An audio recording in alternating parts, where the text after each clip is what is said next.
Estamos aquí en el Jardín Botánico de la ciudad de Medellín. Hoy decidimos reunirnos aquí a sugerencia de la muy buena idea que tuvo Claudia de aprovechar la fiesta del libro, es la número 14, ¿no? O 13, 16. Estamos aquí presentes Claudia Vera, el profesor Carlos, Orfa Yanet, si quiere, bueno, y el profesor Uriel, que está por allá atrás, que creo que no lo ven, porque está como tapadito ahí. Y la idea, bueno, mi nombre es Enrique Torres, creo que todos me conocen. Si quieres, ustedes se presentan rapidito allí en la virtualidad, ¿quiénes están conectados? Sí, hola, mi nombre es Eddie Orlando, soy de Guatemala. Gracias, Eddie. Dale, Nora. Nora Saldarriaga, Colombia. Sí, ahí te escuchamos, sí. Perfecto. Gracias, Nora. Y también está Hernando. Hernando, ¿Cómo está, profesor? No sé. Muy bien, saludándolo desde Honda. Excelente, gracias por conectarte, chévere. Bueno, la idea de hoy, ya pues enfocando más el grupo, como se dieron cuenta, hicimos un nuevo chat. En este nuevo chat se inscribieron 22 personas de las 60 y pico que había en el grupo anterior. Hemos estado pues asistiendo regularmente cerca de 10 personas en promedio. Hoy somos 9 personas, presenciales y virtuales. La idea de este grupo es seguir compartiendo visiones de la ciencia que tengan un enfoque vanguardista, un enfoque a veces polémico, de temas que poco se abordan en otro tipo de grupos de divulgación científica, de divulgación astronómica. Regularmente pues uno ve en los grupos de divulgación análisis de las noticias del momento, análisis de la astronomía y de los descubrimientos escolásticos, digamos, lo que se trata en las universidades o en la divulgación en general, pero hay muchísimos temas de la ciencia dura y de la ciencia vanguardista que poco se abordan y que de alguna manera van marcando el camino, van marcando el sendero de lo que la ciencia va descubriendo a lo largo de los años. Ese es el propósito del grupo. Analizar, compartir, debatir sobre estos temas poco conocidos de la ciencia, pero que no por eso dejan de ser absolutamente científicos, absolutamente coherentes, basados en la ciencia objetiva. Es increíble descubrir que hay una serie de temas de frontera que inclusive limitan con otros campos del conocimiento, dígase inclusive la filosofía, la psicología, por supuesto la biología, que han sido poco abordados por la ciencia formal y permiten tener una visión más amplia, más completa, más total, más holística, se podría decir, de lo que debe ser la ciencia futuro, ¿no? Y es extraño saber que esas propuestas se han hecho a lo largo de los últimos 100 años y han pasado debajo de la mesa, han sido de alguna manera excluidas, perdón, excluidas de la vanguardia científica universitaria. Así que pues en este grupo queremos analizar esas alternativas, ¿no? Esas nuevas propuestas que con el transcurrir del tiempo se van haciendo más presentes al momento en que la ciencia se topa con límites que no puede explicar. Por ejemplo, los últimos descubrimientos de James Webb, que veníamos hablando con el profesor Carlos hace un rato, de galaxias maduras, recién descubiertas con el James Webb telescopio espacial, en los albores del nacimiento del universo. Entonces, la cosmología estándar no es capaz de explicar cómo una galaxia hace 13.600, 500 millones de años ya estaba completamente formada y madura, como la Vía Láctea, como la galaxia de Andrómeda, pero la hemos recién descubierto en esas épocas tan tempranas. Eso es un problema serio para la cosmología estándar, y hay cosmologías alternativas que ya se vienen planteando hace mucho tiempo que permiten explicar eso y que habían sido dejadas de lado, ¿no? Así que pues ese tipo de cosas es bueno saberlas porque es ciencia formal que de alguna manera ha sido apartada, ¿no? Y ese es el propósito de este grupo, abordar ese tipo de temas en el día de hoy. En el marco de la feria, de la fiesta del libro, quisimos venir a compartir con la naturaleza, con la feria, con la fiesta del libro y que cada uno de nosotros lea algo de algún libro que nos haya parecido interesante en esa línea que hemos mencionado. Y bueno, cada quien trajo un poquito para leer de libros escogidos, llamado de espiritualidad y ciencia, en el cual se abordan análisis cosmogónicos de la cultura védica de la India desde 5.000 años, 6.000 años, a la luz de la ciencia moderna y en diferentes campos, no solamente en la cosmología, en la biología, en la psicología, en la química, Y de esa manera, pues nos damos cuenta de que los Vedas ya conocían muchísimos aspectos de lo que es la evolución y nacimiento del universo, con otra terminología, pero que cuando uno los estudia a la luz de la ciencia moderna consigue paralelismos increíbles, impresionantes, ¿no? Entonces, quería leer un fragmento de este libro y también traje para que tengan ustedes también en el radar un libro, eso lo traje en digital, un libro de Edgar Allan Poe llamado Eureka, en el cual él, en una visión que tuvo, una revelación que tuvo, era de Edgar Allan Poe llamado Eureka, en el cual él escribe el origen, evolución y destino y final del universo de una forma muy literaria, pero a través de una visión, una inspiración, una iluminación casi mística que él tuvo una madrugada y a raíz de eso escribió el libro completo. Es un libro poco conocido de Edgar Allan Poe que se dedicó a otro género, pero que es realmente fascinante. Bueno, entonces el profesor Carlos nos cuenta que trajo para compartir hoy. Buenos días. El libro que me gustó fue Cuerpos Negros y Gatos Cuánticos. Es un libro por Jennifer Ovelete. Es una científica divulgadora italiana. Y habla casi de todo el campo de la ciencia. Habla de los neutrinos, habla de la biología, habla del cine. Casualmente escogí algo relacionado con el cine. Un poco. Ya. Bueno. Al menos eso es la introducción. Claudio.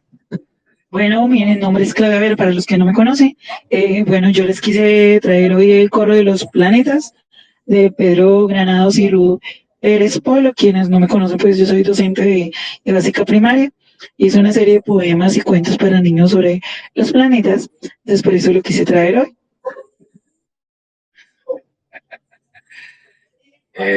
Buongiorno. Mi nombre es Uriel Riaza, soy el estudiante que se hace atrás y que no trae nada. Pero estaré atento con preguntas que bajen la dispersión que tengo. Buenos días, mi nombre es Fabián Quintero y he traído este libro que se llama Desde la Eternidad hasta Hoy, dice En busca de la teoría definitiva del tiempo. Quise traer pues este libro porque lo tengo hace un tiempo y creo que, valga la redundancia, esa dimensión tan importante que es para los seres humanos en la que vivimos y que aún la física cuesta o le cuesta definirlo exactamente, y que nosotros aún en nuestras clases nos pueden preguntar, bueno, pero ¿y qué es el tiempo? Es muy difícil explicarlo y saber que vivimos en él, que es a través de él donde todos nuestros dramas humanos, precisamente en esa dimensión, es en la que vivimos. Entonces lo quise traer a ver si nos da luces para ir comprendiendo y develando lo que significa entonces este concepto de qué es el tiempo entonces.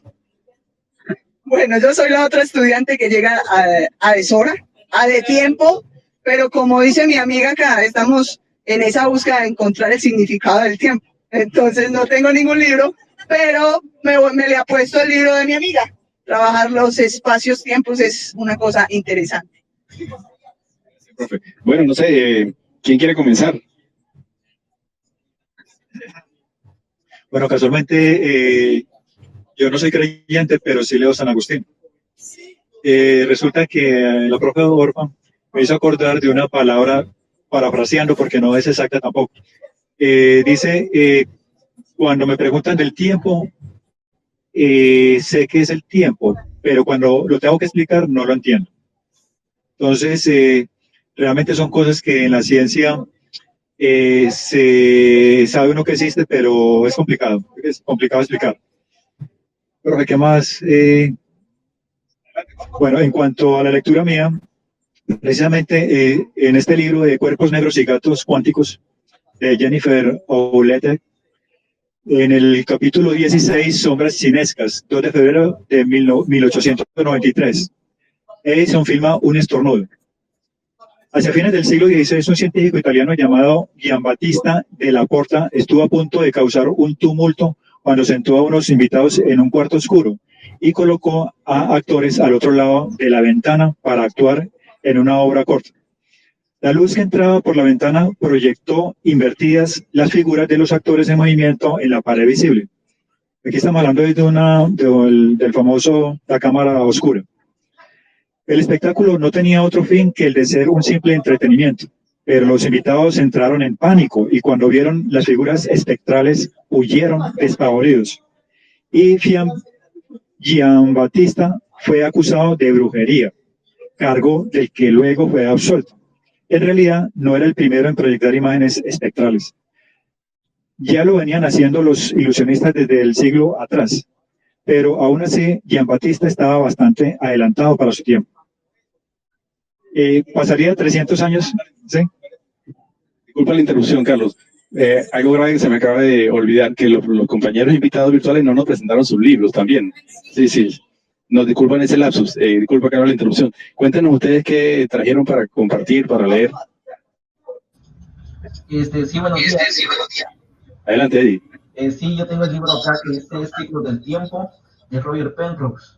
Excelente. Ajá, es el libro que me agrada bastante, donde menciona Roger Penrose que nuestro universo fue un universo anterior, ¿verdad? Que hubo términos de un universo anterior. Y muestra diferentes ecuaciones y modelos matemáticos, esas evidencias, ¿verdad? Que las unifica con las teorías de Stephen Hawking. Entonces es un libro que es muy, muy excelente, sí me agrada bastante esa temática. ¿Nos repites el nombre que no se escuchó bien? Ciclos del Tiempo de Ciclos del Tiempo, Roger Penrose. Listo. Es bueno tenerlo para irlos consiguiendo y compartirlos también, ¿no? ¿Algún otro compañero tiene alguna lectura que quiera sugerir? De los que están conectados virtual. No sé si Nora o Hernando. Nada, bueno. Seguimos. De ese estilo. Ok, tranquila. Gracias. Seguimos con Carlos. Disculpa, Carlos, la interrupción. Bueno, gracias. Les voy a leer únicamente media página. Casualmente, este libro, la mayoría de los temas son de 2 páginas. Este es de 4 páginas. O sea, yo creo que es el más largo del libro. Pasarían 300 años antes de que el efecto óptico básico del truco diera origen a la cinematografía moderna. Bueno, yo traje este tema porque realmente la astronomía le debe mucho a la parte de los lentes. Telescopio, sin el telescopio yo creo que no podemos lograr nada. Esa es como más que todo la reflexión de este tema que traje en el día de hoy. Muchas gracias por escucharlo. Bueno, ya que el profesor nos dio más tiempo, voy a terminar de leer siquiera la página completa. Hoy millones de personas acuden en masa a los cines todos los fines de semana para ver el último éxito de Hollywood, pero muy pocos se detienen a pensar en los fundamentos tecnológicos de esta industria multimillonaria del entretenimiento. Todos los tipos de fotografía provienen del antiguo efecto óptico llamado cámara oscura, descrita en detalle en el capítulo 7. En el que las imágenes invertidas de los objetos exteriores se reflejan en una superficie blanca dentro de un cuarto oscuro o una caja. Se utilizó primero para observar eclipses solares y más adelante como ayuda óptica de dibujo para los pintores. La cámara oscura también proporciona una forma única de entretenimiento. Alrededor del año 121 a.C., en la China, un mago llamado Chao Hong realizó un juego de sombras y afirmó que había hecho aparecer el espíritu de una concubina muerta ante el emperador Wu. Por su parte, Ptolomeo habló de la proyección estereoscópica en su tratado Almagesto, aproximadamente 140 después de Cristo. En 1290, Arnaud de Villanova, un alquimista y médico que hacía de mago en su tiempo libre, utilizó una cámara oscura para presentar espectáculos en movimiento o cinema.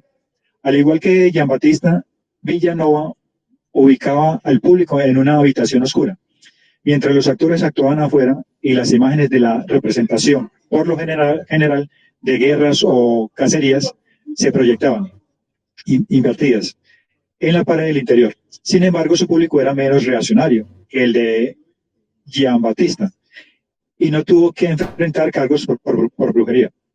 En el siglo XIX, dichas actuaciones se habían vuelto tan populares que los espectáculos mágicos itinerantes las utilizaban con frecuencia para entretener al público. Gracias, Carlos. Muy ilustrativa la lectura en el sentido de que, pues fíjense ustedes, y tan importante este tema de la cámara oscura ancestral, que yo creo que los primeros pobladores de la Tierra, los humanos que comenzaron a disfrutar de los eclipses, por ejemplo, solares, a través de las hojas de los árboles se cuela la imagen del eclipse y se ven en el piso, no sé si ustedes lo han podido observar alguna vez, se ven en el piso las medias lunas, o medios soles, mejor dicho, que se proyectan durante el eclipse. De hecho, por ahí tengo una fotografía que tomé de ese fenómeno en aquel momento y que es justamente el principio de la cámara oscura, que luego, bueno, fue ya perfeccionada y son milenarias las historias de las cámaras oscuras en los antiguos pueblos. Sí, los árabes, ellos desarrollaron mucho la óptica, los chinos también, y de hecho en muchas ciudades, sobre todo del antiguo continente, se utilizaban, y en Asia también, se utilizaban cámaras oscuras en las ciudades. De hecho, en muchas de las ciudades más antiguas existen todavía atracciones turísticas de cámara oscura para disfrutar del panorama de la ciudad en una habitación cerrada. Es algo muy sencillo, muy bonito, ya se ha perdido, pero el origen de la fotografía, fundamentalmente, y el origen de la óptica geométrica en muchos aspectos, ¿no? O sea, están las bases mismas de la ciencia, del origen de la ciencia experimental, ¿no? Para conocer el universo a través de una representación de él generada por la luz. Y a raíz de esa proyección, que genera un orificio pequeño con los rayos de luz, se desarrolló la geometría, la óptica geométrica y la fotografía más adelante con el daguerrotipo en un principio y todo lo demás. Así que pues es un tema muy importante que ha traído el profesor Carlos hoy aquí a la conversación. Gracias, Carlos. Si alguien más quiere comentar sobre ese punto, bienvenido. Bueno, yo vengo con la parte infantil. Bueno, como saben, pues la astronomía lo más bonito es que es para todos, no tiene edad, clase social ni nada. Y de verdad que con los niños, pues la experiencia con los niños ha sido muy bonita, pues hablarles sobre astronomía. Y no solamente que en un pénsul académico dice, inclusive que tristemente aquí en Colombia, los libros que nos sujetamos a un pénsul académico anual, siempre lo último es los planetas, al menos en la básica primaria. Yo les decía, es que los eventos astronómicos es el diario de todo un año, solamente es al final. Entonces hay que compartir los niños todo lo que pasó durante el año, decir, no, bueno, no está de pronto metido en el pénsul académico que debemos algún día, por estrictas razones, seguir, y que los profes que rompemos esas barreras cotidianas del aula a diario y no someternos siempre a lo mismo, hay que dar esto, esta línea y pico, chavo, Dios, no, hacer la diferencia. Entonces, hoy les traigo un libro que se llama El corro de los planetas. Me encanta leerle a los niños, no sé si le alcanzan a ver, después les mando la fotico. Me encanta leerles cuentos, poemas, y mira, por ejemplo, la luna cómo está en San Creciente, menguante, cómo por donde sale el sol, ellos miran y escriben, bueno, profe, todos los días sale el sol por el oriente, pero siempre es el mismo lugar. Entonces, están curiosos para ver qué pasa el diario. Entonces, les quiero leer dos.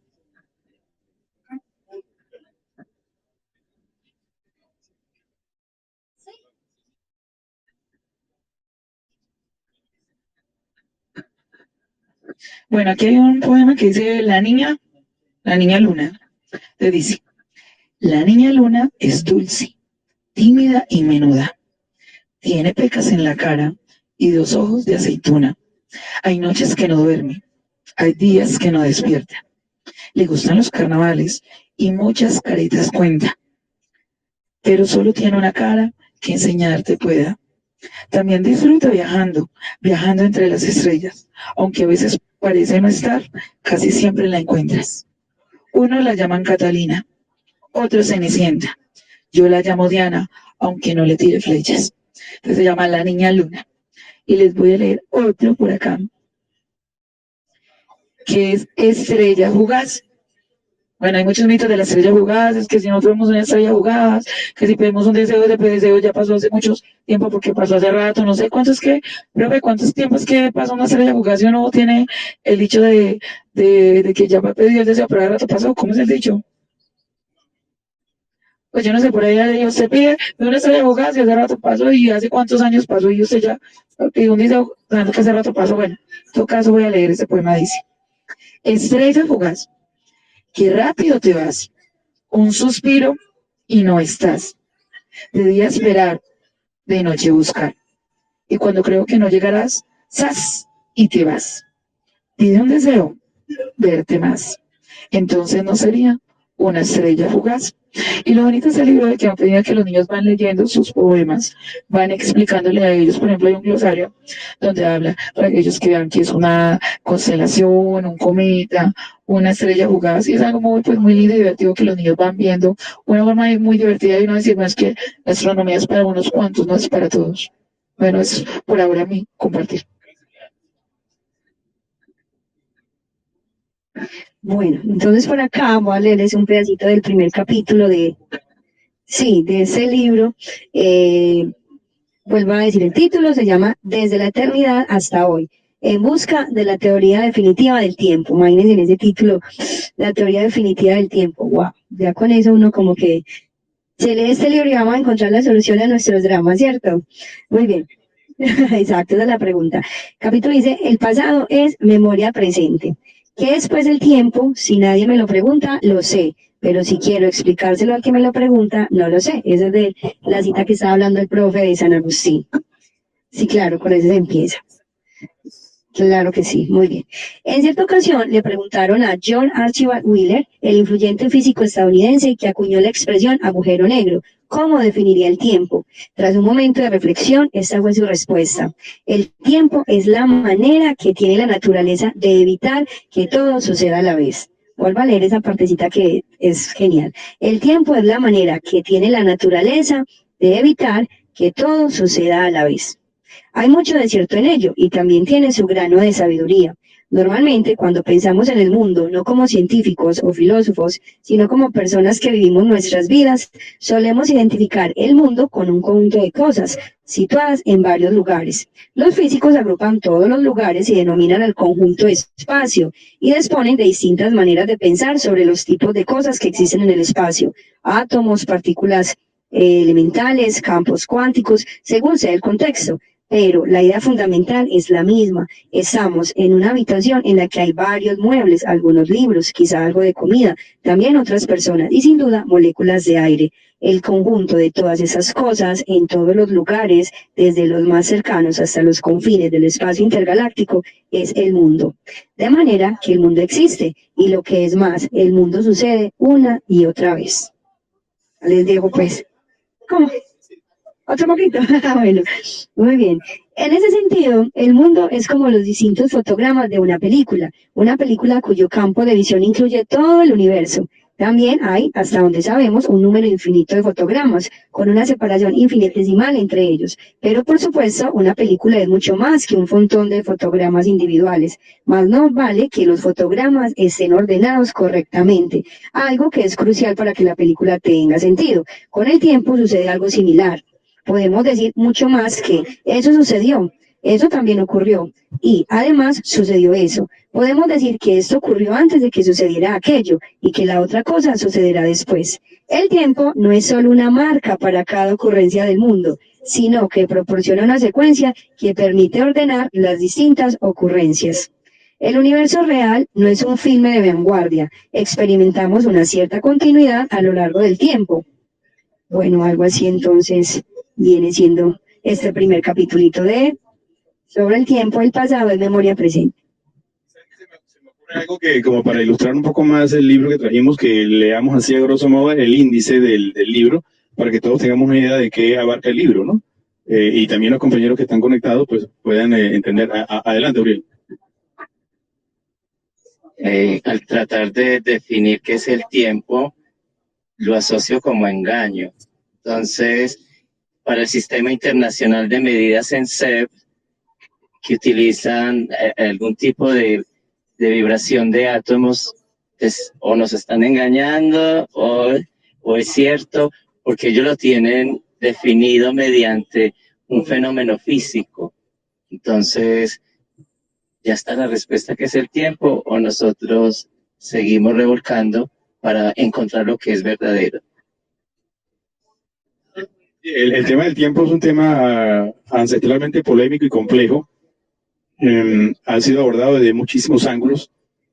Una de las cosas importantes en la evolución de la comprensión del tiempo fue el que dejó de entenderse como absoluto, que era la concepción de la mecánica clásica newtoniana del siglo XVII, XVIII, XIX, y a raíz de los trabajos de Alberto Einstein, a comienzos del siglo XX, ya se comenzó a proponer y a entender que el tiempo, como lo conocemos, no es absoluto, es relativo, ¿no? Así como mi camiseta que dice la relatividad, el trono de la relatividad, ¿no? Alberto Einstein sentado en la silla de Juego de Tronos. Precisamente eso, que por cierto, hay una silla de estas real aquí en la feria, ahora nos vamos a tomar fotos allá. Sí, sí. Bueno, entonces él propone de que el tiempo depende de el marco de referencia bajo el cual se ha contemplado el universo, de tal manera que si yo me desplazo a una cierta velocidad diferente a la velocidad de otro observador, mi percepción del tiempo varía ligeramente dependiendo la diferencia de velocidad. Entre más rápido me mueva, mi marco temporal respecto al otro se diferencian, se alejan, a tal punto de que si me acerco a velocidades cercanas a la de la luz, el tiempo que percibe de mi reloj el otro observador se hace sumamente lento, o sea, me ve a mí sumamente lento. Yo dentro de mi nave moviéndose a esa velocidad sigo con mi tiempo normal, pero me ven los demás que se mueven a otras velocidades más lento de lo que yo me siento. Esa es la llamada dilatación del tiempo, ¿perdón? Sí. Eso lo que nos enseña, lo que nos muestra es que el transcurrir del tiempo es algo muy subjetivo y relativo a cada observador. No es algo absoluto, como se pensaba antes de Einstein, ¿no? Si lo analizamos desde el punto de vista de la lógica y del sentido común de nuestro cerebro, pues humano desarrollado en esta tridimensionalidad, el tiempo como tal no es una entidad que exista físicamente, como existe la energía, como existe la materia, es una forma de medir los eventos. Lo que estamos viendo son eventos, procesos, la evolución de las cosas, el cambio. Es un concepto, el tiempo es un concepto, no es una realidad física, es un concepto humano, ¿no? Que permite medir, porque la ciencia cuantifica, la ciencia mide, y al tratar de medir la evolución de las cosas se inventó el tiempo, pero no es una realidad física. Así que pues esa percepción del tiempo también se ve alterada por la forma en que yo me muevo respecto a las cosas que estoy tratando de describir. Así que eso es lo que introduce la relatividad en el tiempo, ¿no? Así que pues lo que tenemos en la mano que mide el tiempo es una máquina que se mueve y ya. Lo que está en Suiza, en la oficina que se encarga de medir el tiempo, es un oscilador atómico que simplemente está oscilando y nosotros contamos el número de oscilaciones y a eso le llamamos tiempo. En realidad no es el tiempo, es una máquina, ¿no? No hay nada que sea el tiempo como tal, eso no existe, es un concepto. O sea, pero ese concepto se modificó viendo que hay tanto espacio de día y tanto espacio de noche como para nosotros, pues, en la Tierra. Claro, el día y la noche son procesos de cambio de la iluminación debido a la rotación de la Tierra. Es un proceso, es la Tierra la que está dando vueltas, no es el tiempo que cambia, ¿no? Se utilizó ese fenómeno recurrente del día y la noche para medir lo que nosotros percibimos como el tiempo. Pero fíjense algo interesante, si uno lograra llevar a cabo el experimento de Einstein de cómo vería el fotón nuestra realidad, porque esa era la preocupación de él. ¿Cómo veo yo el mundo montado desde un fotón? Esa fue la pregunta primigenia o simiente que desarrolló la relatividad especial, en el caso de Einstein. Si él le dio respuesta a esa pregunta, y la relatividad especial nos enseña de que cuando nos montamos en un fotón, imaginariamente, nuestro tiempo se detiene completamente. O sea, para el universo del fotón, entre comillas, el tiempo del universo en el cual nos encontramos no transcurre, está detenido. Perdón, al revés. O sea, nosotros vemos que el tiempo del fotón se detiene.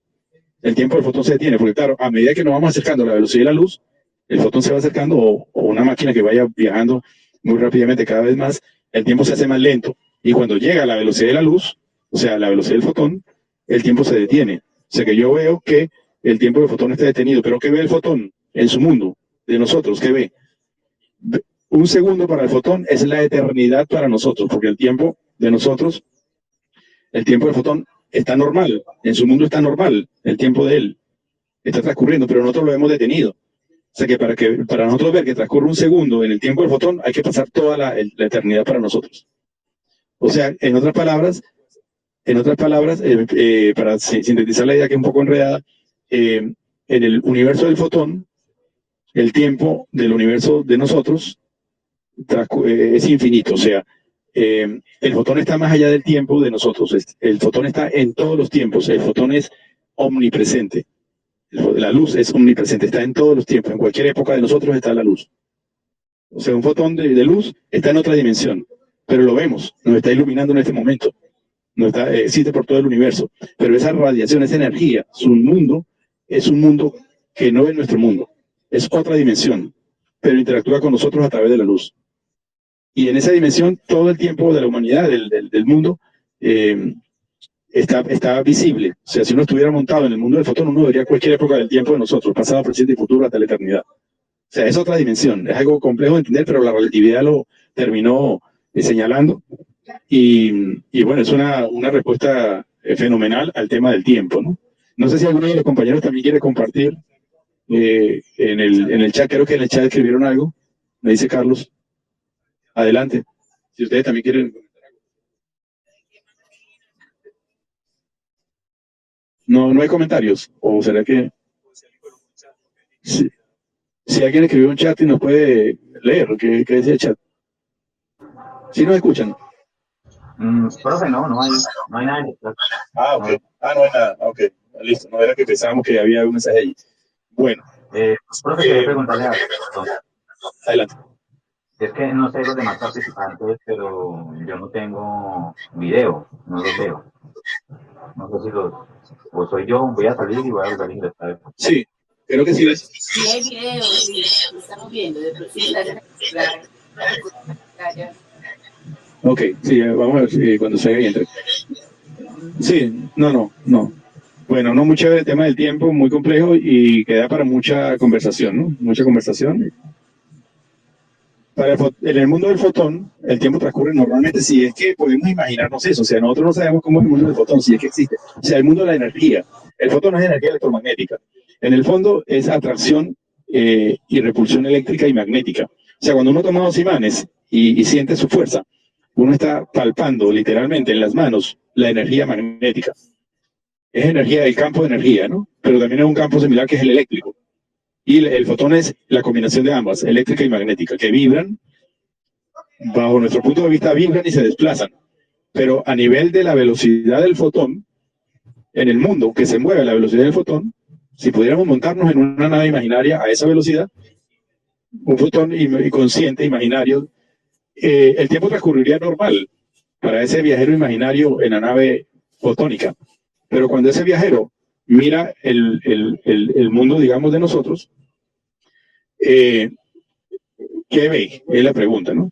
Y bueno, es más fácil responderse a la pregunta que de nosotros qué vemos en la nave del fotón. Como le decía hace un rato, ya la física nos ha mostrado de que a medida que nos vamos acercando a la velocidad de la luz, el reloj de esa nave que va acelerando se va haciendo cada vez más lento, hasta que cuando llegue a la velocidad de la luz, el reloj se detiene. Y puede pasar miles de años para nosotros y el reloj sigue detenido, el del fotón sigue detenido. Pero el reloj del fotón, dentro de su mundo, está andando normalmente. O sea que es el cambio de percepción del tiempo, de los dos marcos de referencia temporales, que se desconectan uno del otro. O sea, el tiempo del fotón es un tiempo diferente al de nuestro universo. Entonces, para que transcurra un segundo en el fotón, tendría que transcurrir toda la eternidad y más para nosotros, porque el reloj está detenido, absolutamente detenido, para nosotros. Pero su reloj está andando normalmente. ¿Qué quiere decir eso? Que en el mundo del fotón, el tiempo transcurre normal y cuando ese fotón ve el universo, ve cualquier parte del universo, pasado, presente y futuro. Porque en el pasado era el mismo tiempo del fotón, en el presente es el mismo tiempo y en el futuro es el mismo tiempo. O sea que el fotón voltea a mirar el universo y ve todo nuestro tiempo. Ve todo nuestro tiempo. Eso se llama omnipresente, un comportamiento omnipresente. Está presente en todo momento. Pero es que no, la historia no para ahí. Cuando uno ve el otro aspecto de la relatividad, que es la contracción de las longitudes, la contracción de Lorentz, que también está demostrado que existen y se ha medido, a medida que una nave, un viajero se va acercando a la velocidad de la luz, como el caso de la nave fotónica que estamos imaginando, cuando mira hacia afuera, o sea, cuando mira nuestro universo, las distancias se van acortando, se van comprimiendo y se van arrugando hacia adelante, se van chupando hacia adelante.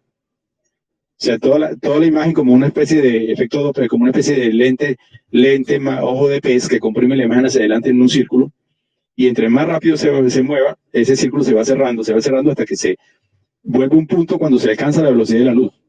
O sea que la percepción de nuestro espacio a la velocidad del fotón se vuelve un punto hacia adelante. Toda la imagen se concentra en un punto infinitesimal, o sea, se hace cero. Eso que infinitesimal, o sea, muy pequeño. ¿Qué quiere decir eso? Que a la velocidad del fotón, en el mundo del fotón, nuestro espacio desaparece. Pero además de que desaparece, esas distancias se acortan, como lo estoy diciendo. O sea que la distancia que hay de aquí a la estrella más cercana, Alpha Centauri, que son 4.3 años luz, para una nave moviéndose a la velocidad de la luz, esa distancia se hace cero. Porque se recorta la distancia hasta cuando alcanza la velocidad de la luz, se hace cero. Entonces la distancia de aquí a cualquier estrella para el fotón es cero. La distancia de aquí para el otro extremo del universo, para el fotón, es cero. El fotón está en todas partes. O sea, donde está el fotón está todo el universo. Para nosotros. Eso se llama omnipresencia también, ¿no? O sea, está presente en todas partes. El entrelazamiento cuántico está también por ahí, pero es de otro punto de vista. Pero desde el punto de vista relativista, el fotón está en todas partes y en todo tiempo. Esta energía que nos está bañando está en una dimensión paralela a nuestra dimensión. Y esto es real, lo estamos viviendo en este momento. O sea, no estoy hablando de fantasía. Es real. Esa energía electromagnética está en todas partes y en todo tiempo. O sea, es una cosa que descubrió la relatividad hace 100 años y poco se ha entendido, poco se ha profundizado sobre esa trascendencia epistemológica, filosófica, profundísima, que puede inclusive originar una religión completa, si uno quisiera, ¿no? Pues hablando No, sí, adelante, Nora.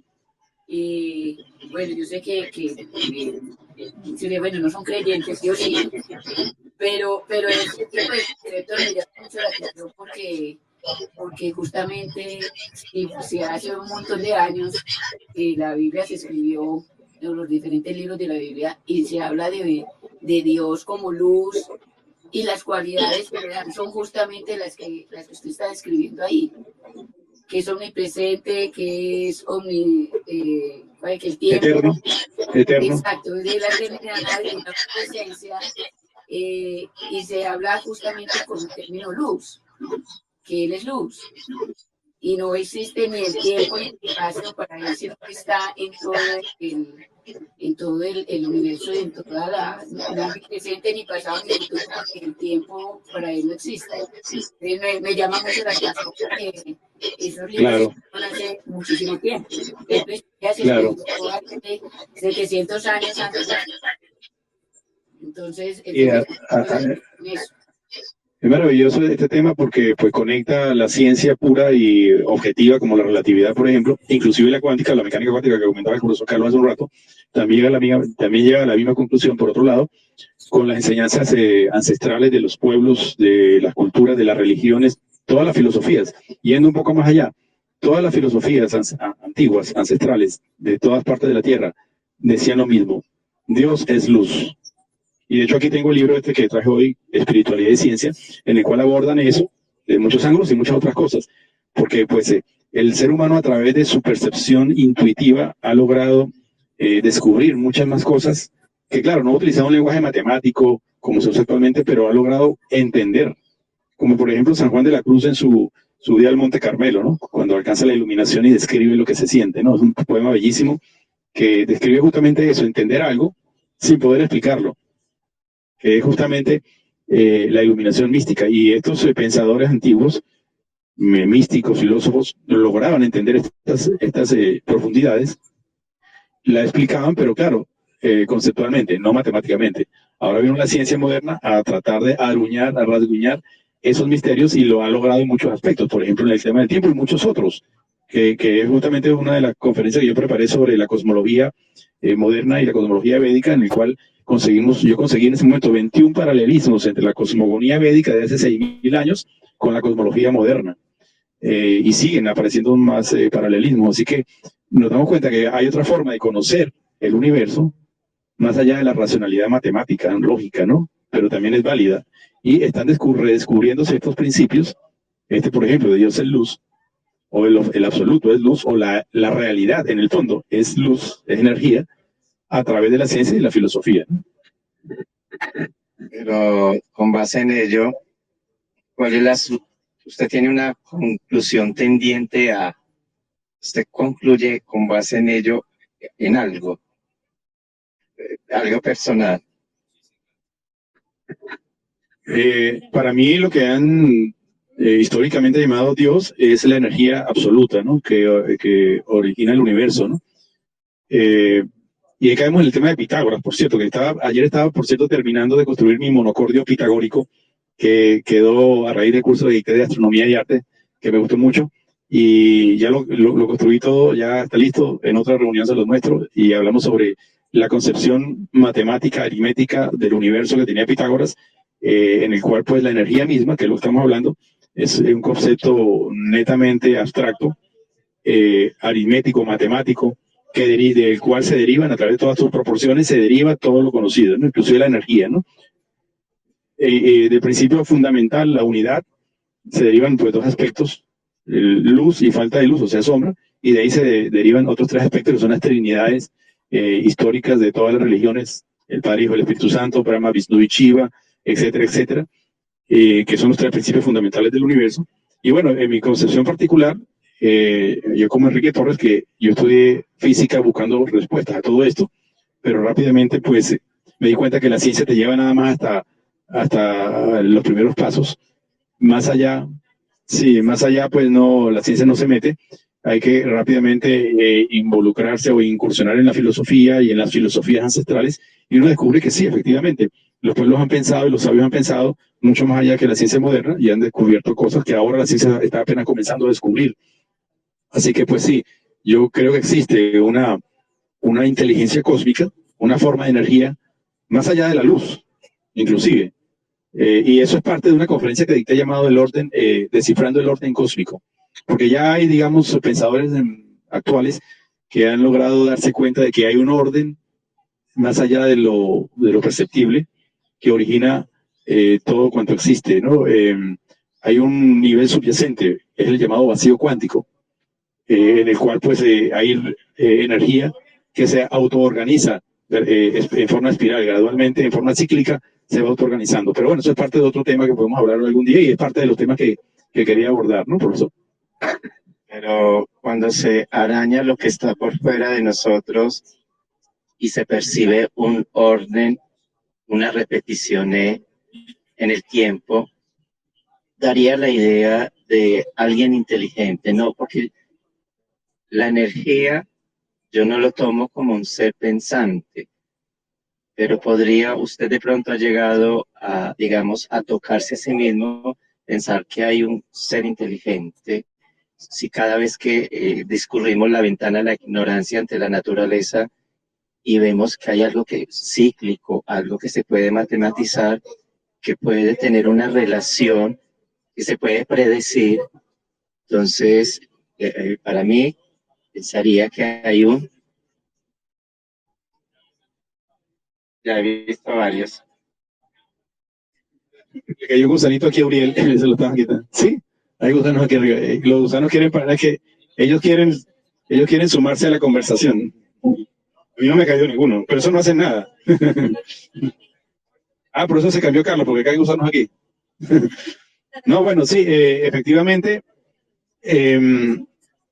hay principios aritméticos, sobre todo, que demuestran a través de sus proporciones que hay una propiedad intrínseca de los números y sus interrelaciones de sus proporciones que pareciera ser como inteligente. Adelante, Nora. El Fibonacci. Sí, por allá iba, pero no exactamente Fibonacci, pero sí asociado. Fíjese que, por ejemplo, una de las proporciones que me asombra y que apunta en esa dirección es la proporción áurea. El número de oro, el número phi, 1.618, etcétera, un número infinito, digamos, es un número irracional, y así como el número pi o el número e de los logaritmos, es un número muy misterioso, ¿no? Porque cuando hablemos de él en profundidad, porque ahora creo que no sería el momento, nos daremos cuenta de que es un atisbo del infinito en nuestra realidad, que crea nuestra realidad. La forma en que las plantas crecen, la proporción del cuerpo humano, la distribución de los ángulos de la molécula de agua, por ejemplo, la forma de las galaxias, etcétera, etcétera, están guiadas por el número de oro. Y a través de la matemática se logra aproximar a él a través de la secuencia de Fibonacci que nos comentó Nora, pero en el fondo esa es la proporción áurea. Y eso es un atisbo de cómo el infinito se proyecta en nuestra realidad tridimensional. Es una forma de cómo lo inconmensurable, lo trascendente, lo eterno se proyecta en nuestro mundo y crea a través de proporciones inteligentes. Porque una de las cualidades del número de oro es que genera autorreplicación en sus formas que se autorreplican. Y esa es una de las cualidades de la vida. Para que algo sea vivo tiene que tener la propiedad de generar descendencia, de replicarse. Si no es así, no es vivo. Y ese número en sí mismo tiene esa propiedad. Así que de alguna manera estas proporciones matemáticas que tanto visualizó Pitágoras están presentes en el origen de la vida inclusive, ¿no? Es algo fascinante realmente que valdría la pena abordarlo con profundidad. Hay muchísimos ejemplos que se pueden ver también mejor en una pantalla de computadora para poder compartir imágenes, pero es uno de los temas y justamente uno de los propósitos de esta conversación y de las conversaciones que vamos a seguir teniendo es generar temas interesantes para luego ser abordados en estas reuniones, ¿no? Por ejemplo, ese tema del tiempo, el tema de la infinitud, el tema de los marcos de referencia de la relatividad, el tema de las culturas antiguas, el tema del número de oro, todo eso son temas de la ciencia, de la astronomía en particular, que generalmente no se abordan porque son a veces como muy complejos, pero a la vez están omnipresentes en todos nosotros. ¿Por qué no abordarlos, no? Así que pues sí, lo que tú comentabas hace un rato de la inteligencia. Hay un experimento muy sencillo que todos podemos hacer, que es tratar de sentir que existimos. Tratar de sentir que existimos. No como decía Descartes, pienso luego existo, en un principio, ¿no? ¿Cómo? Cogito ergo sum, pienso luego existo. Yo voy un poco más allá. Yo existo y luego pienso. Vamos a tratar de descubrir ese existo. ¿Cómo hacer eso? Dejar de pensar. ¿Alguna vez ustedes han intentado dejar de pensar? Pero Profesor, sí, más o dejar menos de pensar. como en el budismo zen. La meditación zen, sí. Dejar de pensar, pero sentir absolutamente todo. Estar aquí sentado viendo los árboles, viendo la gente, sentado percibiendo todo, sin pensar, pero viviendo, sintiendo, alerta absoluto. Ese es el estado de la meditación, vivir el eterno presente, vivir el presente, el poder de la hora, completamente sensorial, sin pensar, sin juzgar, sin analizar, sin darles rienda suelta a la dialéctica de la mente, ser parte de la naturaleza. Eso es ser, sin pensar. Entonces no es como decía, no lo saca, ¿no? Porque uno creció pensando y toda la vida estaba pensando. No es como decía Descartes, pienso luego existo, no es al revés. O sea, hemos crecido en una cultura del pensamiento, de la mente. Hemos dejado el ser atrás.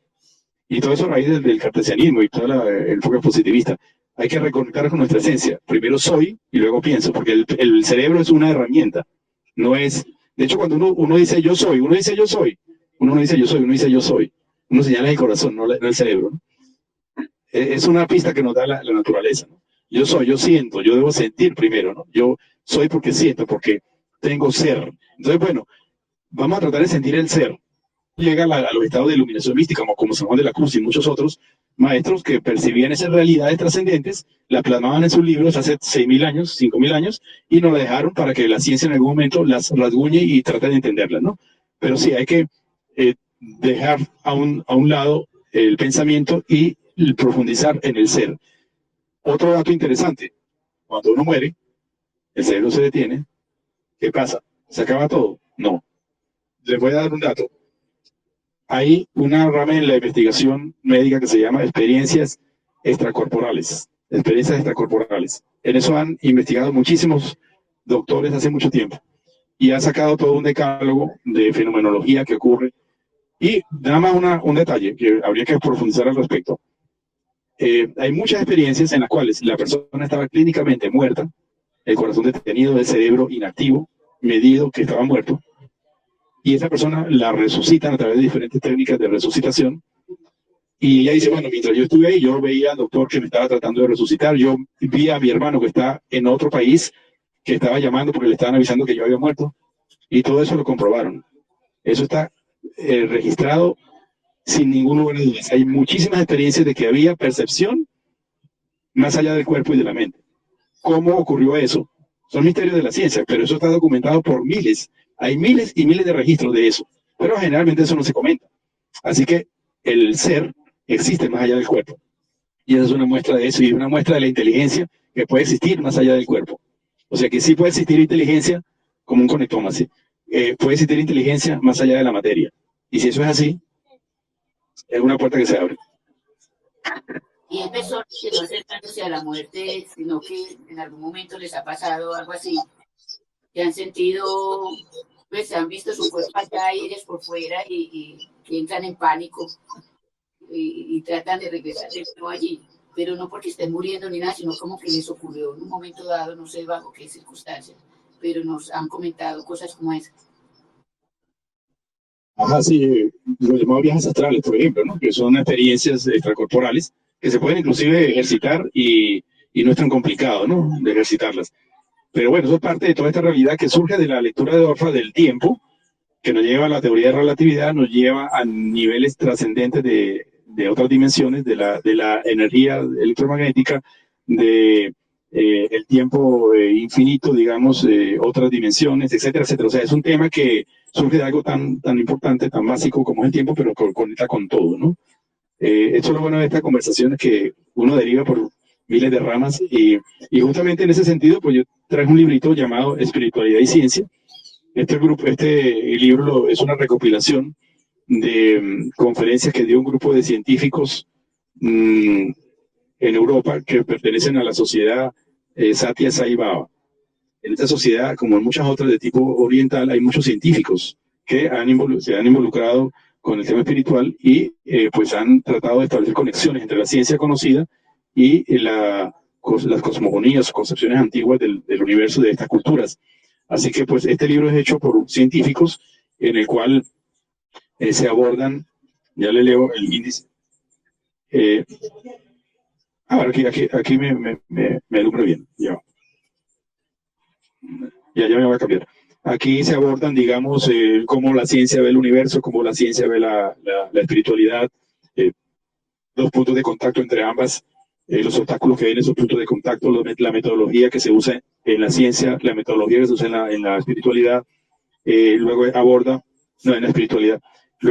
la teoría de la creación y la evolución a la luz de los Vedas y a la luz de la biología moderna, luego aborda la teoría cuántica a la luz de la mecánica cuántica científica moderna y a la luz del Vedanta, o sea, todo el cuerpo de doctrina védico. Luego aborda la teoría de la relatividad, justamente lo que estamos hablando.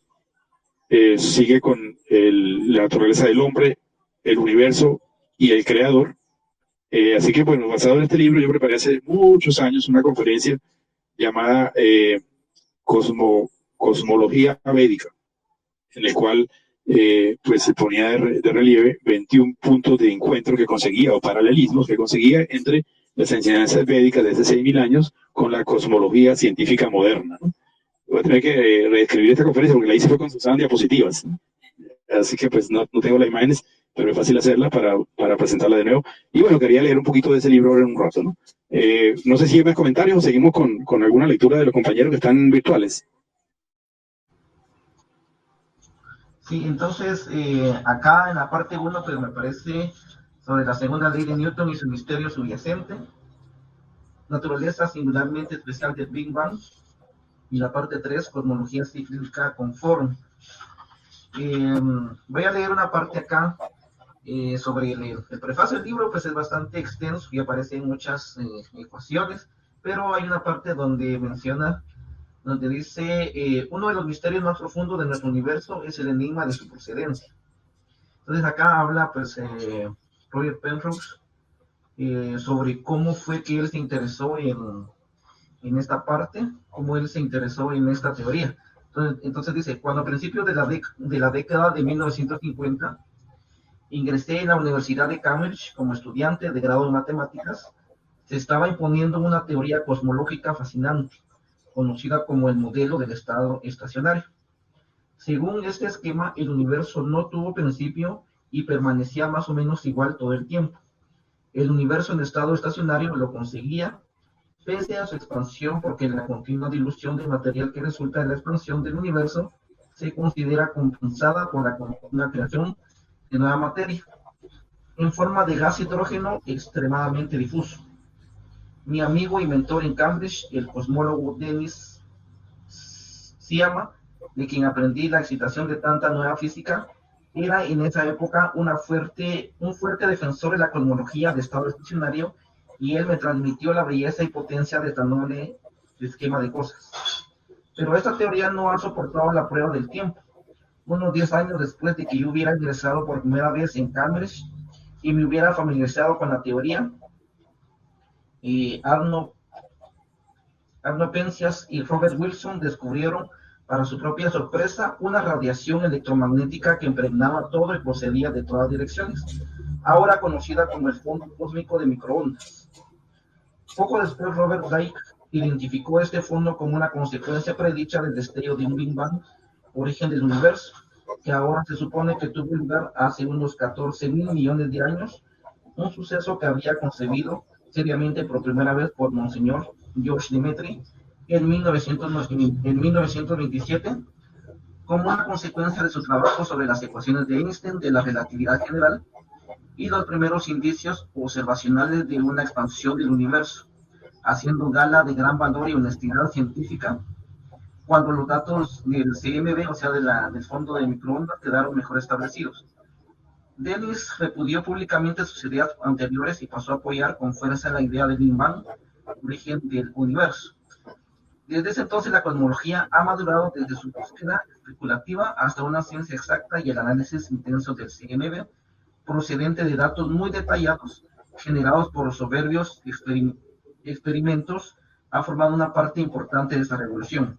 Sin embargo, quedan muchos misterios y muchas especulaciones que siguen formando parte de esta empresa. En este libro se ofrecen descripciones no solo de los principales modelos de la cosmología relativística clásica, sino también de varios desarrollos y cuestiones enigmáticas que han surgido desde entonces. Muy en particular, hay una profunda singularidad subyacente en la segunda ley de la termodinámica y la propia naturaleza del Big Bang. En relación con esto, presento un cuerpo de especulación propia que reúne muchas hebras de diferentes aspectos del universo que conocemos. Mi propia aproximación heterodoxa data del verano de 2005, aunque muchos detalles son más recientes. En esta exposición entra seriamente en la geometría, pero en el cuerpo principal del texto he evitado incluir algo serio en forma de cuestiones u otro tecnicismo, que ha sido relegados en los apéndices. Todos los expertos son remitidos a esta parte del libro. El esquema que voy a defender es una verdad heterodoxo, pero está basado en ideas geométricas y físicas que están muy firmemente fundamentadas. Aunque es algo completamente diferente, hay en esa propuesta fuertes ecos del viejo modelo del estado gravitacionario. Me pregunto qué le hubiera parecido a Dennis. Entonces, esta es un pequeño prefacio de lo que Roger Penrose trata sobre el libro. Habla pues precisamente sobre cosmología, y esta teoría él le llama la cosmología cíclica conforme. Entonces, es un pequeño fragmento del libro denominado Ciclo del Tiempo de Roger Penrose. No sé si habrá comentarios. Muchísimas gracias, Eddie. Excelente aporte. Sí, tanto Roger Penrose como Dennis Sciama son, digamos, esos íconos, esos ídolos de la ciencia moderna en el campo especialmente de la cosmología. Me gusta hablar así dándole la espalda a ustedes. En el campo de la cosmología, ya que, pues, por un lado, Roger Penrose es un gran matemático que se ha dedicado, pues, a profundizar en teorías alternativas de vanguardia, en el caso de la cosmología y la física en general, y premio Nobel igualmente. Y Dennis Sciama, pues, otro gran cosmólogo, también, no sé si fue galardonado él también, pero es, creo que de nivel de Nobel también, ¿no? Y es muy interesante lo que nos comenta Eddie, cómo ellos se fueron, digamos, reorientando, en particular Dennis Sciama, cuando se descubre accidentalmente la radiación cósmica de fondo, y él deja atrás el modelo estacionario de Frey-Hoyle y abraza decididamente el modelo de la cosmología relativista, que nace, pues, justamente con la aplicación de la teoría de la relatividad a el caso del universo por parte de George Lemaitre, ¿no? En principio. Sin embargo, fíjense que esta teoría ya ampliamente cimentada en la actualidad, que es el modelo de la cosmología estándar, se llama efectivamente el modelo Friedman Robertson Walker. Friedman Robertson Walker, ese es el nombre científico de la teoría del Big Bang. Y ampliando un poco más, ahora también se involucra la energía oscura y la materia oscura, y se llama el modelo Lambda Cold Dark Matter. O sea, el modelo de la lambda, que es la energía oscura, y la energía y la materia oscura, ¿no? Esto involucra a la cosmología moderna. Sin embargo, pues estos son modelos que constantemente se han validado a través de experimentos, en particular el modelo del Big Bang ha salido exitoso. Sin embargo, todavía tiene ciertos puntos oscuros, como por ejemplo la energía oscura, la materia oscura, son puntos oscuros, literalmente. No se sabe qué son, no se han descubierto. Hay indicios indirectos de que hay algo allí, pero no sabemos cuál es su naturaleza. Y además, la teoría del Big Bang moderna está fundamentada en el modelo inflacionario, una inflación cósmica primigenia, del cual no hay ninguna evidencia experimental. Es simplemente un parche teórico que se le colocó al Big Bang para salvarlo de sus 6 incongruencias fundamentales que tenía antes del modelo inflacionario. Así que pues adolece de cositas que hay que aclarar. Y ahora con los descubrimientos del telescopio espacial James Webb, que acaba de descubrir galaxias maduras al principio del universo, pues parece que no fue el principio ese de esos 13.700 millones de años. Parece que ya había algo antes. Así que esos son retos nuevos que le surgen a la cosmología. Así, igualmente hay otros, por ejemplo, el problema de la constante de Hubble-Lemaitre. La constante de Hubble tiene problemas graves en su fundamentación, en su medición. Así que pues la ciencia avanza a raíz de ir trascendiendo esas dificultades, ¿no? Y ese campo de la cosmología, pues es uno de los más fascinantes de la astronomía, y siempre hay teorías alternativas, como la teoría del estado estacionario de Fred Hoyle, que después cambió su nombre a teoría del estado de la creación, teoría de la creación continua, porque propone la creación continua de materia y eso origina la expansión, y eso se ha comprobado que hay pares partículas antipartículas apareciendo constantemente en el vacío cuántico, y eso origina una expansión. Está la teoría de la cosmología de plasma, de Harpen, que explica muchas cosas que se observan sin necesidad de materia oscura ni energía oscura. Están los modelos de gravedad modificada, de gravedad newtoniana modificada, que también han tenido cierto éxito, pero no completamente. Y hay otros modelos más, como la teoría cíclica conforme, que es una especie de remodelización de una teoría planteada por Georges Gamow, que se denominaba el modelo cíclico, de la cosmología cíclica, o cosmología que el universo se expandía y se comprimía, se expandía y se comprimía eternamente, ¿no? Hay otras derivaciones como la teoría del universo burbuja de Alan Guth y este otro físico, Andrei Linde, que propone que nuestro universo es una burbuja, pero que hay otros universos en otras partes del metaverso, que son otras burbujas desconectadas con la nuestra, que justamente el modelo védico de hace 6.000 años propone que hay infinitos universos y el nuestro es uno de ellos. Está el modelo del multiverso, que es una variante de burbujas. O sea, hay cantidad de modelos, porque en este mundo de la cosmología hay mucha creatividad por parte de los teóricos.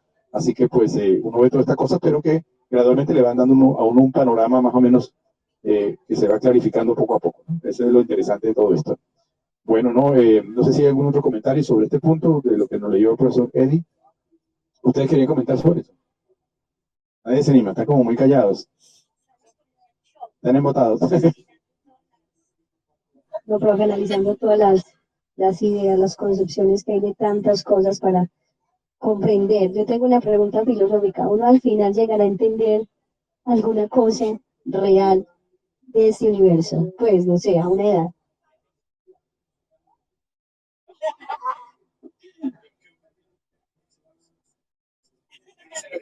¿Qué dicen los que están allá? Porque más acá no respondemos. No, por supuesto, sí, creo que están conectados allá. Vamos allá a utilizar un método de comunicación con el más allá. Sí, sí. Ah, no, ese no, por ningún lado lo consigo. Pero yo lo tenía y lo traje de Venezuela ahora que estoy para allá. Y les quería leer un poquito sobre esto, ¿no? el capítulo número 4, la teoría de la creación y de la evolución. Este libro, como les comentaba, es una recopilación de conferencias de varios científicos que forman parte de un grupo védico en la India y que hablan sobre esta conexión entre la ciencia moderna y la cosmogonía védica. ¿Qué? ¿Este libro? Sí, sí, es el grupo de Satya Sai Baba, porque hay varios grupos de ese tipo, pero este es el de Satya Sai Baba. Bueno, comienza con una frase que dice: solamente por el bien del alma es que existe el universo. Es un texto de Patanjali. Solamente por el bien del alma es que existe el universo. El himno cosmogónico.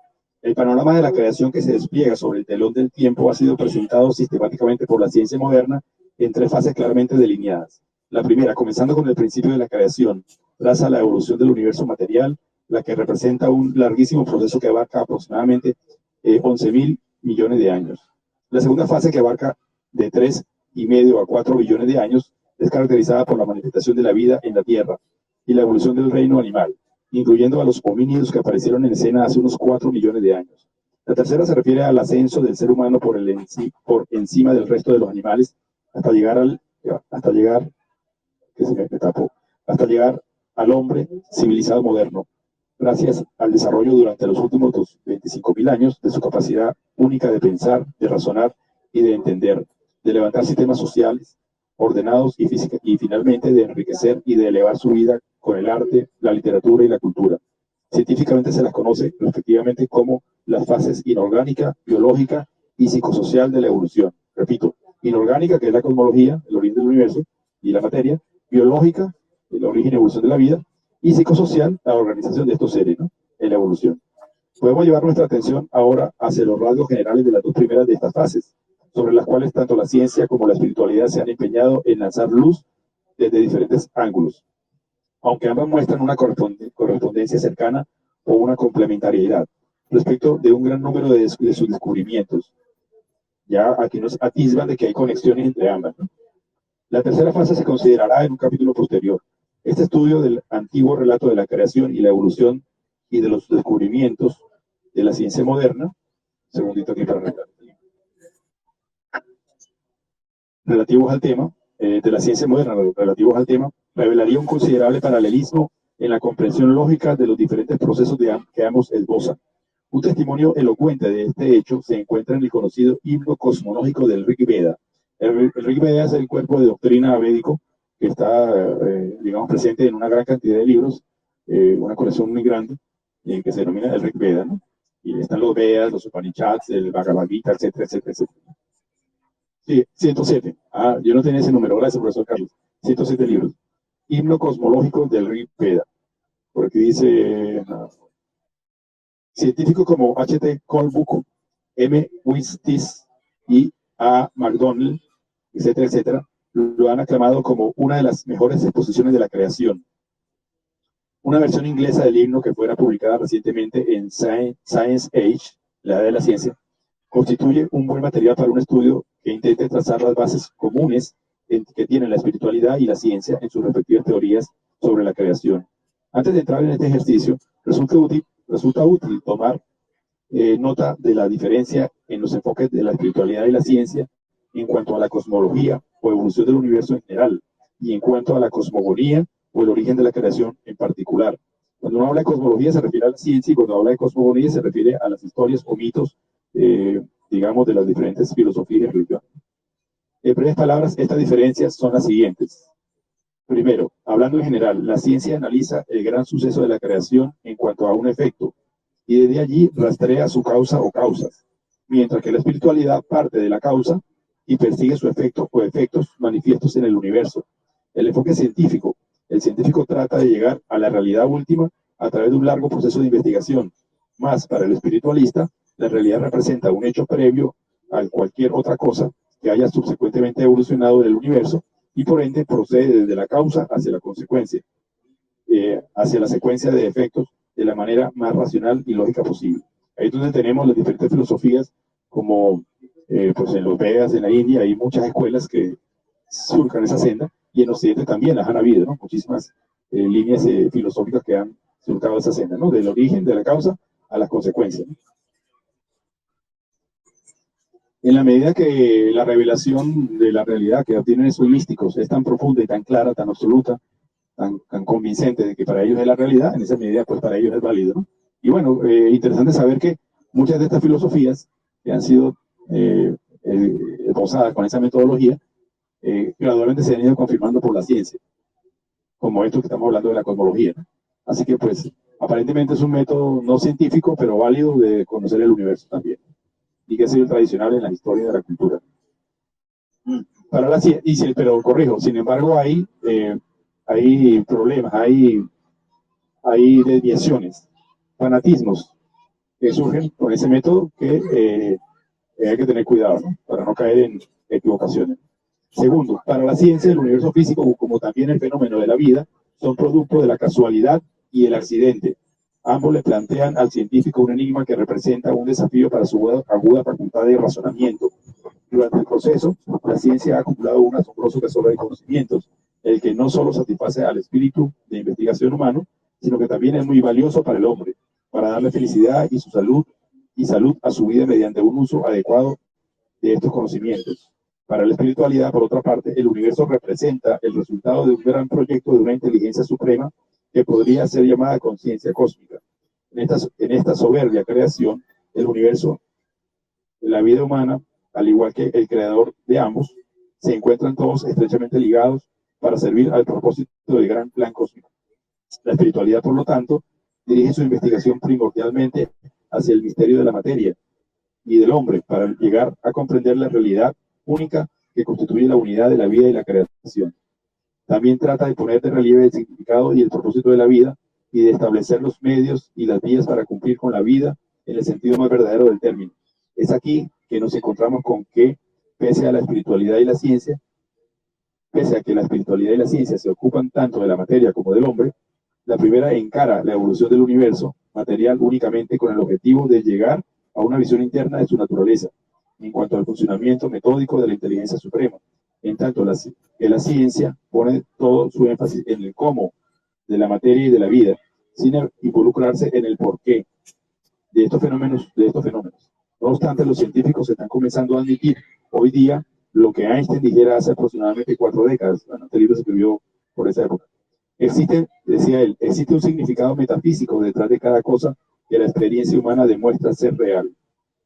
Existe un significado metafísico detrás de cada cosa que la experiencia humana demuestra ser real. Bueno, y bueno, déjenme ver aquí, me paso un poquito.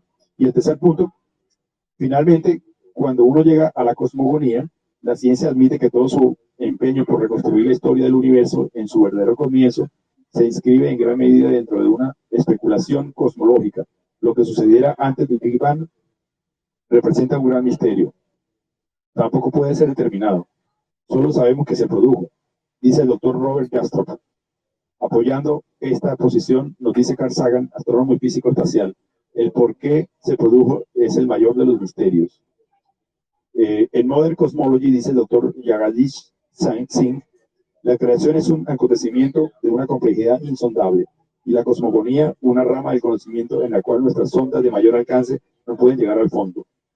La ciencia rastrea el origen del universo hasta el huevo cósmico, pero no llega a explicar en qué forma llegó este a conformarse. También de acuerdo con la ciencia, nuestro limitado universo tiene como material constructivo básico un 72% de hidrógeno, pero no hay indicación alguna, ni se sabe de dónde pudo haber provenido un tan gigantesco almacenamiento de energía. Es por ello que el doctor Steven Weinberg, el físico ganador del premio Nobel, dice: siempre habrá que admitirse que nuestros simples temas cosmológicos no describen sino una pequeña parte del universo, o una limitada parte de su historia.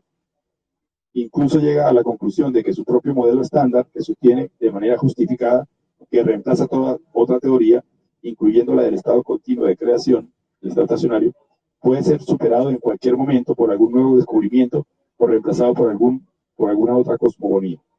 De todo lo anterior, ya para ir terminando, hay un punto significativo. De todo lo anterior hay un punto significativo que emerge, y es el de que la laguna existente en el conocimiento científico respecto de la creación, considerada junto a las visiones internas más profundas de la espiritualidad en cuanto a la manifestación de la realidad del universo, exige que la ciencia le otorgue una consideración debida a las concepciones, los principios y las leyes que se encuentra en la teoría védica de la creación y la evolución. Ello le daría mayor significación al conocimiento científico y le haría cobrar una nueva dimensión y dirección. De hecho, como se verá más adelante, tanto la física como la psicología han tomado en años recientes un rumbo que implica un giro importante hacia la teoría védica de la creación. El último párrafito. Sin perder de vista estos puntos, podemos volvernos hacia el estudio comparativo de la teoría científica moderna de la creación y de la espiritualidad, tomando como base común el himno cosmológico del Rig Veda. Con este propósito se han tomado 4 tofas pertinentes del himno, con el objeto de analizar en etapas sucesivas los principales procesos cósmicos de la creación y su fase inorgánica de evolución. Este ejercicio hará que salgan a la superficie las diferentes áreas de contacto en cuanto a sus puntos de vista y principios esenciales. Mostrará también cómo, pese a la diferencia de enfoque, espiritualidad y ciencia pueden complementarse recíprocamente. Y bueno, ahí ya comienza con el himno como tal, que son 3 líneas, nada más la primera estrofa. Se la leo como para dejar abierto el tema, ¿no? El punto de partida del himno cosmogónico del Rig Veda describe de la siguiente manera la situación anterior a la creación. O sea, comienza con lo que había antes de la creación. Decía, el no ser no existía entonces, ni el ser. Repito, el no ser no existía entonces, ni el ser. O sea, ni el ser ni el no ser existían. No había aire ni cielo más allá de ello. ¿Qué movimiento había allí? ¿Dónde? ¿Dirigido por quién? ¿Había agua allí y abismos insondables? Es una pregunta. O sea, así comienza y bueno, ahí comienzan a analizarlo punto por punto, esta primera estrofa y siguen más adelante con la segunda estrofa, etcétera, etcétera. Pues es un tema fascinante que pone en relieve esa conexión y pues sería interesante profundizar en esto más adelante, ¿no? Una conferencia al respecto. Me hizo acordar del Tao Te Ching, que comienza de manera parecida. Bueno, comentarios. Ya yo hablé mucho. Allá los compañeros que están virtuales. Comentarios. Profe, quedé con una duda, el estado estacionario y se reemplaza con otra palabra. ¿Cuál es? Creación continua. Esa era la duda que tenía. Gracias. ¿Cómo les parece a ustedes y a ustedes también, compañeros que están aquí en la cámara, a través de la videograbación? ¿Cómo les parece a ustedes ese enfoque, digamos, de buscar conexiones entre la espiritualidad y la ciencia, o entre la ciencia moderna y los textos antiguos? ¿Le llama la atención ese punto? A Orfa le gusta mucho. Bien, Auriel, adelante. A Nora también. Sí. Profesor. Sí, uno en ocasiones mira el conocimiento como si fuese una tienda de departamentos especializada. Deberíamos de ver como un espacio sin divisiones.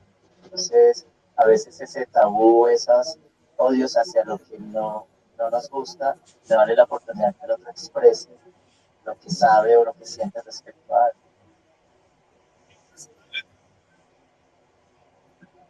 Adelante, los compañeros que van a intervenir.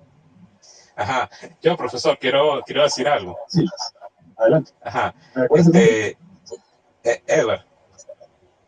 Está en Caracas, ¿verdad? Sí, en Caracas. Yo pienso que yo en estos días vi un video de Carl Sagan, un video corto de Carl Sagan, que decía que sobre ese problema metafísico de qué fue primero y qué fue después, ¿no? Decía Carl Sagan que no sabemos realmente qué vino primero y qué vino después, porque los dioses son inventos de nosotros, porque no sabemos, porque los dioses vienen, o sea, los dioses, porque el universo fue creado primero, nosotros inventamos los dioses para explicar el universo fue primero, a priori, nosotros inventamos los dioses a posteriori, después, ¿no? Entonces, siendo que nosotros inventamos a los dioses a posteriori, después que se creó el universo, entonces los dioses fueron, el universo fue primero, nosotros al explicarlo, creamos a los dioses para explicar algo que fue primero, que fue el universo, ¿no? Entonces, Carl Sagan decía que quizá eso solo lo sabe Dios, o quizás no, ¿no? Entonces él abría ese interrogante, quizás solo lo sabe Dios, o quizás no, porque Dios fue creado por nosotros para explicarlo, el universo, que fue primero. Entonces, bueno, quería dejar esa inquietud allí, ¿no? Gracias. Muy oportuna tu intervención, que nos remonta a uno de los maestros de la ciencia moderna, como fue Carl Sagan, que tuvo una mente abierta hacia estas concepciones filosóficas antiguas, sin, por supuesto, criticarlas, sin validarlas, pero también dejando un compás de amplitud hacia ello.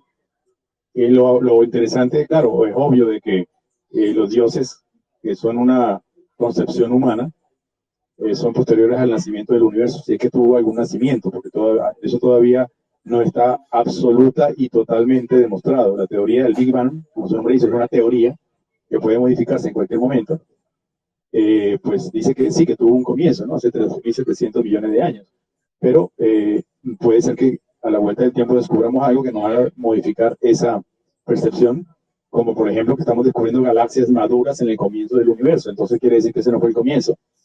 Hay que seguir indagando. Esto de descubrimiento de hace menos de un mes del telescopio espacial James Webb arroja en el camino de la cosmología un duro quebradero de cabeza. O sea, está tambaleándose literalmente la cosmología moderna por ese descubrimiento. Vamos a ver qué solución se da.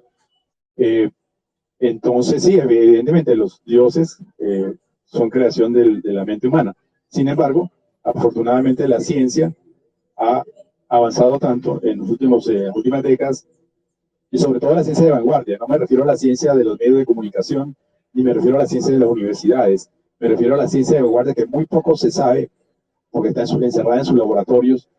Ciencia de vanguardia como, por ejemplo, indagar sobre la naturaleza del vacío cuántico, sus propiedades y su efecto sobre el universo. Eso ya se está haciendo hace tiempo, pero poco ha salido, muy poco ha salido a la luz pública. Y esta ciencia de vanguardia arroja conexiones profundas entre la ciencia tradicional, a la cual pertenece esta ciencia de vanguardia, y las ciencias antiguas, las cosmogonías antiguas. Yo, como le dije, preparé una conferencia sobre eso y es asombroso descubrir cómo la inteligencia cósmica, por ejemplo, se explica a través de la teoría del caos, a través de la naturaleza del vacío cuántico, a través de la naturaleza holográfica del vacío cuántico. Se logra entender que sí, efectivamente puede existir una forma inteligente de organización en el fondo del universo. Y estoy hablando de ciencia pura, no estoy hablando de filosofía ni de misticismo. Lo que pasa es que no conocemos y la divulgación nunca nos habla de eso. Entonces, precisamente este es el propósito de este grupo, conocer esas cosas. De alguna manera ha sido parte de lo que ha sido mi vida, ¿no? Yo he querido meter las narices a lo largo de mi vida en esos lugares, porque para mí la ciencia no es más que una búsqueda de la verdad. Uno estudia ciencia porque uno quiere descubrir qué es la vida, qué es el universo, las búsquedas esenciales de la naturaleza y del hombre, ¿no? Exacto, la naturaleza de las preguntas fundamentales, mejor dicho, del hombre y de la filosofía. Para eso uno estudia ciencia. Y cuando la ciencia se limita en sus respuestas, uno continúa con otros conocimientos que dan respuesta a eso, ¿no? Pero afortunadamente la ciencia moderna está dando respuesta a casi todo eso, pero casi no se sabe esa respuesta. Y bueno, indagando en eso, he conseguido corrientes de vanguardia científica que sí dan respuesta a eso, pero como les he dicho, pues son poco difundidas, ¿no? Y bueno, aquí estaremos conversando sobre eso. Y gracias, Eva, por tu comentario. Ya no sé si hay algún otro comentario para ir cerrando ya, porque creo que ya es la hora. Y no, agradecerles a ustedes que están conectados allá desde sus casas, el haberse conectado el día de hoy. No sé cuántos se conectaron, me gustaría saber cuántos fueron. No sé si me pueden comentar ustedes que están allá cuántos se conectaron a través de la llamada. Yo creo como 5, ¿no? Creo, 4 o 5. Si pueden hacer una captura de 4, excelente, gracias. 4. Si pueden hacer una captura de pantalla de nosotros aquí, vamos a la foto con la computadora. Ajá. Si pueden hacer una captura de pantalla y nos las comparten por el grupo, les agradecería. Ya estamos aquí todos juntitos. Y si pueden prender su cámara, mejor. Ajá, listo. Ahí está Hernando. Ahí está, ajá. Hey. Falta, ajá, eso. Ahí está también. Ajá, listo. ¿Quién hace la captura de pantalla? Si la hacen, nos comentan. ¿Quién la tomó? Nadie la ha tomado. Se nos congeló la sonrisa. Yo cogí una y el profe también, el otro compañero. Ah, listo. Ahorita las compartimos. Ahora vamos a tomar, tú tómale una de aquí a ellos ahí para que vean cómo lo tenemos ahí en el celular. Ah, sí, ok. Bueno, no, ha sido un placer para mí que se hayan conectado. Aquí los compañeros presentes, muchísimas gracias por estar presentes. Espero que estos temas les sigan llamando la atención. A raíz de esta conversación vamos a sacar una lista de temas y les voy a compartir un enlace para que allí dejen por escrito qué temas entonces vamos a abordar en la siguiente reunión. Aquí vamos con la otra foto. Eso. Ah, listo. Para entonces ir elaborando la lista de temas a tratar en la siguiente reunión. No sé si les gusta algún tema en particular para tratar en la siguiente reunión, tanto ustedes como que están allá virtuales como aquí. ¿Alguien tiene alguna sugerencia? Nos mencionaste varios temitas interesantes, Enrique, ahorita en la explicación. Ajá. Perdón, ¿me repites que en la explicación que estabas dando ahorita mencionaste varios temitas que tenían ya como, sí, como interesantes para ver. Bueno, sí, aquí el profesor me está comentando en esa línea de lo que está comentando Nora, que hay 5 incongruencias en la cosmología, sí. Se las comento rápido, ¿no? Y que pudiera ser uno de los temas para la próxima. Sí, sí. En la cosmología relativista clásica, antes del año 1980, 1970, habían 5 problemas, no recuerdo, 5 o 6. Primero, la planaridad del universo. ¿Por qué el universo es tan plano? Si toda la teoría relativista de la relatividad general nos dice que la presencia de la materia debe curvar el universo. Si el universo está lleno de materia, ¿por qué el universo lo medimos plano por todos lados? Primero, ¿por qué no existen monopolos magnéticos? Según la teoría del Big Bang, cuando nace el universo, que se origina el hidrógeno, el helio, todo lo demás, deben aparecer monopolos magnéticos, o sea, partículas magnéticas con polaridad positiva y negativa, o sea, norte y sur, aisladas, porque el magnetismo siempre aparece. Una partícula, las dos están juntas, los dos polos siempre están juntos, norte y sur. Pero la teoría permite que hayan partículas norte y partículas sur sueltas. ¿Por qué no existen? Tercera, la estabilidad térmica del universo. ¿Por qué el universo es tan homogéneo? Si no hubo tiempo al comienzo de que todas las partes del universo se conectaran termodinámicamente y establecieran una uniformidad térmica. ¿Por qué es tan homogéneo el universo? Si no, en el comienzo del universo no hubo tiempo de que esa homogeneidad se estableciera a nivel termodinámico. Exacto. Porque es tan homogéneo. Y eso está conectado con la uniformidad de las galaxias que están más o menos distribuidas de forma uniforme en todo el universo.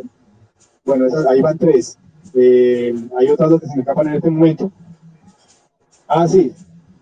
Aunque esa la solucionaron ahí fácilmente, pero sí, se mencionaba entre las primeras que era porque existe solamente materia y muy poca antimateria. Eso también, bueno, ahí se inventaron una respuesta un poco así infantil, pero bueno. Y había otra que ahora no me acuerdo, que bueno, eran más o menos esas las irregularidades.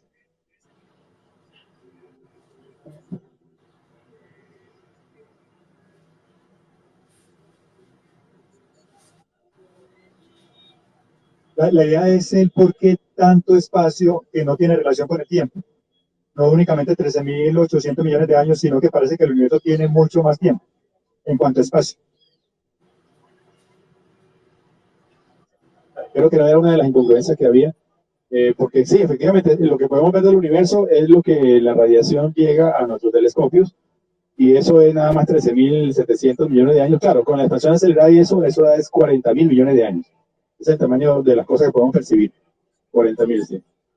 Pero más allá seguramente hay más espacio, que no lo podemos percibir porque la luz de ahí nunca nos va a llegar, porque el universo de aquí hasta allá se expande más rápido que la velocidad de la luz. Entonces la luz que salga allá nunca va a llegar acá, porque el espacio se está expandiendo más rápido. Pero bueno, esos son temas que podemos abordar ese tema, las incongruencias de la cosmología, que cada vez son más. Así que podemos abordar ese tema. Yo tengo algo preparado sobre eso y listo, voy entonces a organizarlo para la próxima. Bueno, compañeros, muchísimas gracias. Déjenme acercarme aquí ya. Déjame un momentico aquí. Para que nos vean bien aquí, más de cerca. Muchas gracias por no, lástima que no conseguiste el casco para que vinieras aquí hasta el parque. Mi hijo siempre me vara, o se me lleva la moto o me lleva el casco. Bueno, entonces, que saluden aquí desde cerca. Bueno, gracias por estar conectados.